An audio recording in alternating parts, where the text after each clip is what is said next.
2002, the three Abrahamic religions collided violently in an unprecedented way. The incident, which was largely overlooked by the Western media, took place in the small town of Bethlehem in the West Bank. Several high-ranking Palestinian officials were on the run from the Israeli military. With their forces pushed back, the Palestinian soldiers saw an unlikely opportunity. They fled and took refuge inside of the Church of the Nativity, the birthplace of Christ. Oh, Bethlehem, my home, ring softly for me.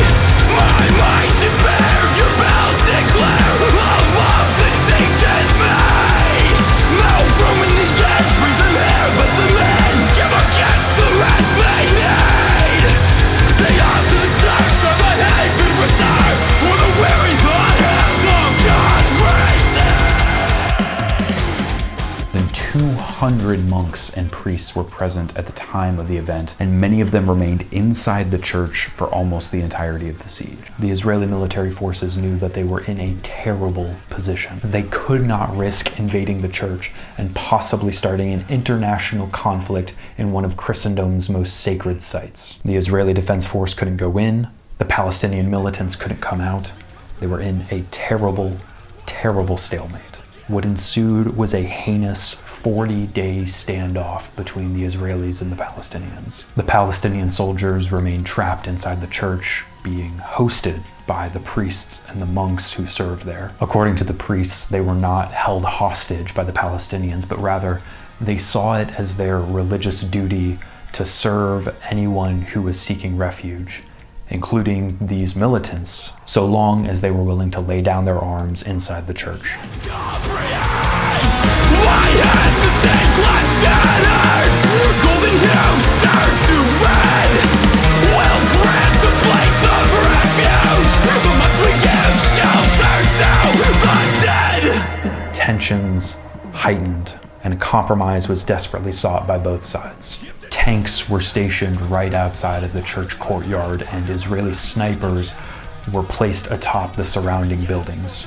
And presuming that they had a clear shot, they were ordered to fire into the church at any of the Palestinian militants that they found. However, on April 4th, calamity struck. One of the only casualties of the entire event was an innocent civilian. Samir Ibrahim Salman was the bell ringer of the Church of the Nativity, and he was also a mentally handicapped man. Not fully able to comprehend the events that were unfolding around him, Samir got antsy and decided that he wanted to leave the church.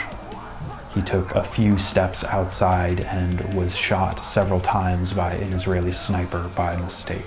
According to one source, Samir's body was left in the streets to rot for 4 days before it was permitted to be buried. Gifted gold in the chest becomes brass bullets fired in my brown wire of angels to gas.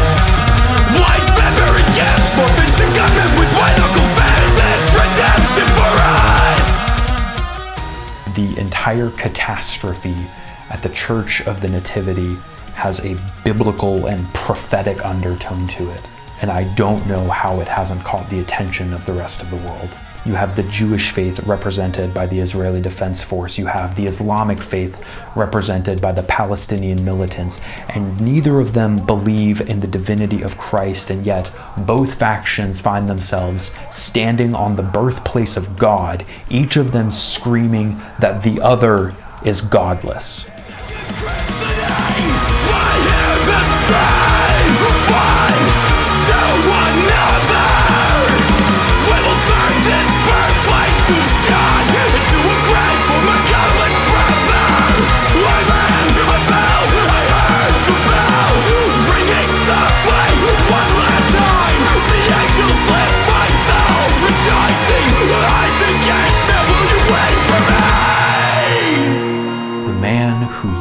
After year rang the bell, signifying the coming of the Prince of Peace, now lies dead, and his death rings out as a scathing testimony signifying the violence that exists between the sons of Abraham.